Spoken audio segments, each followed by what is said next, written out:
Brindaban Chandra Das in charge president akoi ngahan tangwanda lambi chawthorokpagi matangda akoi tawul dagina Bisempur Phawal lambi chawthorokpada akoi gi fencing da rural development project tourism Sri Radha Damodar Mandir ki fencing da akoi gi information amata piramdana akoi ngasai gi kari haini laibak si thonjalamba fencing gi sohalamba masi akoi yajaningde aduga akoi mafam jida hanjan na akoi gi Mandir sida asigi akoina masi soire si thabuk se kanu tawba akoi si yana ba haina tana moina akoi gi kanu ji haram ba haitare hairam dana tawdagi taw da moina akoi da ona taina adugi meeting kaukselak akoi da laona adu akoi na meeting du chatte akoi gi sigi yana ba akoi moi sida la haire ba mi ta akoi da meeting moina kaukselak akoi chatkide masi akoi yajaningde adagi sida mafum sida akoi maharaj gi mai sok akoi na mamangai da akoi best media conference miyam tai sigi lam jolambai matang du thokre adubu akoi na si sigum basi thon ning da sum khanga laibani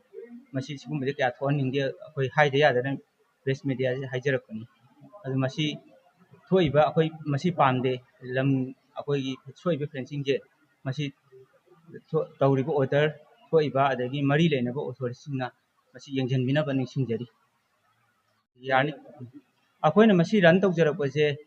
aini hek sida lakpari 2014 dagi Mandir je chalaiba hujarakpani adugi mamangda Maharaja 2000 da si kanu akoi jatra hullaga Mandir foundation tawram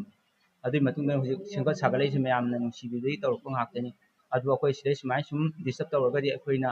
masi chawkhatpa kalakpa haje Maharaj gi mamang atei atopa mamang akoi yamna ikai aduga tawungi praja singna akoi sogatpa mayam asu lei adu sogatpi si punna sogatminanaba khanganjari